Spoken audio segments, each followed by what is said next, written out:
महिला को गृह मंत्री बनाइए ना, मुस्लिम महिला को, तो हम जानेंगे कि आप बहुत बड़ा मुसलमान के हितैषी हो रहे हैं। 2-4 स्टेट का मुख्यमंत्री महिला को बना दीजिए ना। योगी जी वहाँ पे यूपी में 2-4 महिलाओं को वहाँ पर एमएलए बना दे, मुस्लिम महिलाओं को। तो ये तो बस बोलने की बातें हैं, लेकिन ये हमारे खिलाफ है। हमको स्वेच्छा से जमीन दान करना है गरीबों के लिए, चाहे धार्मिक स्थल के लिए या फिर डेवलपमेंट के लिए। इसमें केंद्र सरकार की हस्तक्षेप कैसा?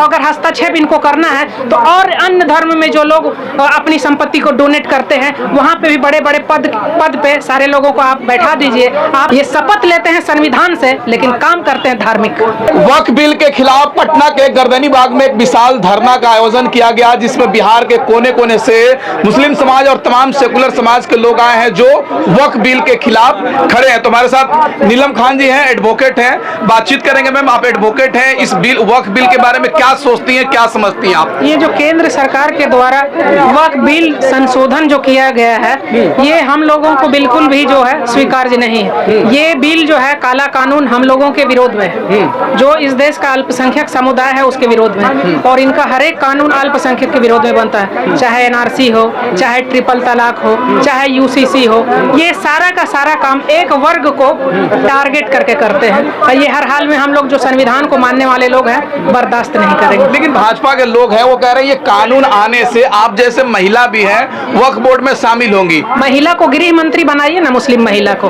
तो हम जानेंगे कि आप बहुत बड़ा मुसलमान के हितैषी हो रहे हैं। 2-4 स्टेट का मुख्यमंत्री महिला को बना दीजिए ना। योगी जी वहाँ पे यूपी में 2-4 महिलाओं को वहाँ पर एमएलए बना दे, मुस्लिम महिलाओं को। तो ये तो बस बोलने की बातें हैं, लेकिन टारगेट करते हैं खुश करने के लिए, दूसरे वर्ग को खुश करने के लिए सब बात बोलते हैं, लेकिन जमीनी हकीकत कुछ और है। ये सबका साथ सबका विकास बोलते हैं, लेकिन एक वर्ग को टारगेट करके ही इनका सारा कानून बनता है केंद्र में। तो क्या लग रहा है कब तक आंदोलन करेंगे आप लोग? लग रहा है कि आपके आंदोलन से ये बिल वापस होगा? जी जी, जब तक ये बिल वापस नहीं होता है तब तक संघर्ष जारी रहेगा।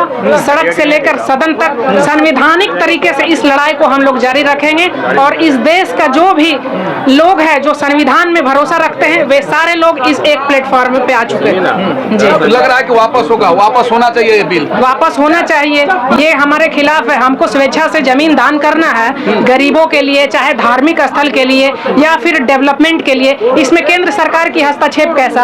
अगर हस्तक्षेप इनको करना है तो और अन्य धर्म में जो लोग अपनी संपत्ति को डोनेट करते हैं वहाँ पे भी बड़े बड़े पद पे सारे लोगों को आप बैठा दीजिए। आप राम मंदिर बोर्ड में बैठा दीजिए 2-4 मुसलमान को, कोई सिख भाई को बैठा दीजिए, कोई ईसाई भाई को बैठाइए, तब ना हम जानेंगे आप सबके बारे में सोचते हैं। आप तो केवल और केवल एक वर्ग को टारगेट करते हैं। कारण क्या है कि वक्फ बिल लाया गया है? कारण क्या है? कारण क्या है? इनका तो एक ही एंगल है, हिंदू मुस्लिम करके अपना चुनाव का रणनीति साधना। इनका तो एक ही मकसद है। आप न्यूज में भी हर जगह देखिए, कोई ऐसा मामला रहता है उसको हिंदू मुस्लिम का एंगल दे दिया जाता है। और जो इस देश का मुख्य मुद्दा है बेरोजगारी, शिक्षा, इससे इनको कोई मतलब नहीं है। लोगों को सिर्फ धार्मिक बनाने का ये काम कर रहे हैं। इनको धार्मिक प्रवक्ता होना चाहिए था, देश का प्रधानमंत्री नहीं होना चाहिए। ये शपथ लेते हैं संविधान से, लेकिन काम करते हैं धार्मिक।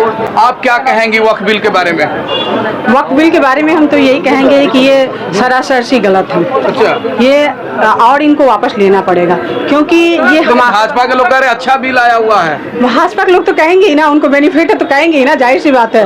हाँ, वो तो कहेंगे कि वो तो सब कहते हैं कि सही आया, ट्रिपल तलाक भी सही आ गया, एनआरसी भी सही आ गया, सीए भी सही आ गया, राम मंदिर भी सही आ गया, सब सही आ गया। उनके अकॉर्डिंग तो सब सही है, क्योंकि सारा कुछ तो उन्हीं के अकॉर्डिंग हो रहा है ना। हम लोग सारा कुछ उन्हीं के अकॉर्डिंग हो रहा है तो सही तो बोलेंगे, क्यों बोलेंगे कि गलत है? तो वापस होगा, लग रहा है बिल आप लोग वापस करवा देंगे? जब तक वापस हो या ना हो, जब तक हम लोग हैं अपने राइट के लिए लड़ेंगे और वापस के लिए डिमांड करते रहेंगे। आप क्या कहेंगे सर? वक्फ बिल वापस लग रहा है, उम्मीद है कि वापस हो जाएगा? फैसले जो होते हैं सदन में वो सड़क से उठ के ही जाते हैं। और जहाँ तक बात है कि वक्फ बोर्ड में ये लोग हस्तक्षेप कर रहे हैं और डीएम को मुसल्लत करना चाहते हैं, तो मैं ये पूछना चाहता हूँ कि जम्मू कश्मीर में जो मंदिर है आपको वैष्णो देवी, वो एक्ट है या नहीं है? वो एक्ट के तहत है या नहीं है? ठीक है, तिरुपति मंदिर है आपका, वो एक्ट के तहत है कि नहीं है? मुंबई में जो मंदिर है उसका भी तो कोई एक्ट है, उस एक्ट के तहत है। उसी तरह वक्फ बोर्ड एक्ट है, इसमें तो कोई कुछ ऐसी बातें नहीं। और जो लोगों को अफवाह फैलाया जा रहा है कि वक्फ जिस जमीन पे हाथ रख देती है वो उसका हो जाता है, ये अफवाही है, ठीक है, कि जिस जमीन पे हाथ रख देती है तो वो उसका हो जाता है। तो वक्फ ट्रिब्यूनल बोर्ड है, ये बात मैं मानता हूं वो, और रेलवे ट्रिब्यूनल बोर्ड भी है, टैक्स ट्रिब्यूनल बोर्ड भी है। ये बोर्ड सिर्फ इसलिए बनाया गया था क्योंकि वहां पे इन चीजों को आसानी हो, क्योंकि गवर्नमेंट इसको अच्छे से समझ सके, वकील अच्छे से समझ सके, इसलिए ये ट्रिब्यूनल बोर्ड बनाया गया था, ठीक है। और इसकी सुनवाई जो लोग यहाँ वक्फ की जमीन पे जब केस होता है या वो केस बुक करते हैं तो इसकी सुनवाई हाई कोर्ट और सुप्रीम कोर्ट में भी होती है, ऐसा कुछ नहीं है। ये फेक न्यूज और फेक न्यूज फैलाया जाता है कि वक्फ की जमीन पे जब वक्फ दावा करती है तो उसकी हो जाती है। आपको याद होगा यूपी में भी वक्फ ने ताजमहल पे दावा किया था, तो ताजमहल आज उसका हो गया क्या? हाँ? तो उसकी सुनवाई तो होती है ना सुप्रीम कोर्ट में। ताजमहल के मामले में खुद सुप्रीम कोर्ट के जज चंद्रचूड़ साहब भी बैठे थे इस जजमेंट पे। ठीक, आप क्या कहेंगे, वक्फ बिल आखिर क्यों लाया जा रहा है? देखिए, ये जब से बीजेपी की सरकार बनी है, ये हर 2 महीना 3 महीना हर सेशन के अंदर कोई ना कोई ऐसा बिल लाते हैं जिससे ये जो है कुछ लोगों को खुश कर सके कि हम मुसलमानों को जो है नकेल कस रहे हैं। इसी मकसद के तहत ये वक्फ बिल लाया गया है, ठीक है कि नहीं। और हमारी पार्टी, हम लोग राष्ट्रीय जनता दल से आते हैं, आपने हमारी पार्टी के वकील का भी आपने स्टेटमेंट अभी लिया है कि वो जो है हम लोग सड़क से लेकर सदन तक इसकी मुखालफत पहले दिन से कर रहे हैं। आज जब हम इस वक्त गर्दनी बाग में मुस्लिम पर्सनल लॉ बोर्ड के आह्वान पर धरना में हम लोग राष्ट्रीय जनता दल के हजारों साथी शरीक है और हमारे पार्टी के जो विधानमंडल के लोग हैं वो विधानसभा विधान परिषद के अंदर मुखालफत कर रहे हैं, तो हम लोग सड़क से लेकर सदन तक इस बिल की मुखालफत कर रहे हैं और इसे काला कानून समझ रहे हैं। क्या आखिर सरकार क्या चाहती है? देखिए, सरकार क्या चाहती है, सरकार सिर्फ परेशान करना चाहती है और कुछ नहीं। और सरकार वक्फ बोर्ड की हजारों बीघा जमीन को हड़प करके पूंजीपति लोगों को जो है देना चाहती है।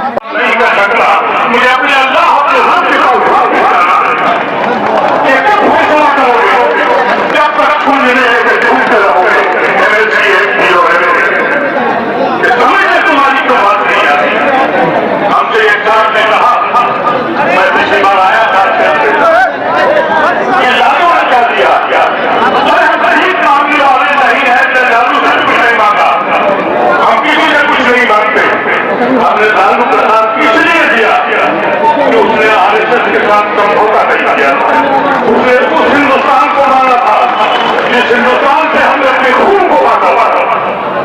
हम किसी पार्टी के नहीं, लेकिन हम गांधी के हिंदुस्तान में हमारी फौज ने बटा था, हिंदुस्तान को करके हमने सेना को हराया था। तुम्हारी समझ में क्यों नहीं आता? तुम्हारे दिल में हाथ क्यों नहीं उठती है? तुम्हारे दिल में ये बात क्यों नहीं उठती है? ये आखिरी लड़ाई है तुम्हारी। और आगे कर दीजिए ना, आगे कर दीजिए, आगे कर दीजिए। अपने नारे लगा रहे हो, झंडे लगा रहे हो। अरे इस वक्त निकलो और कह दो कि अगर ये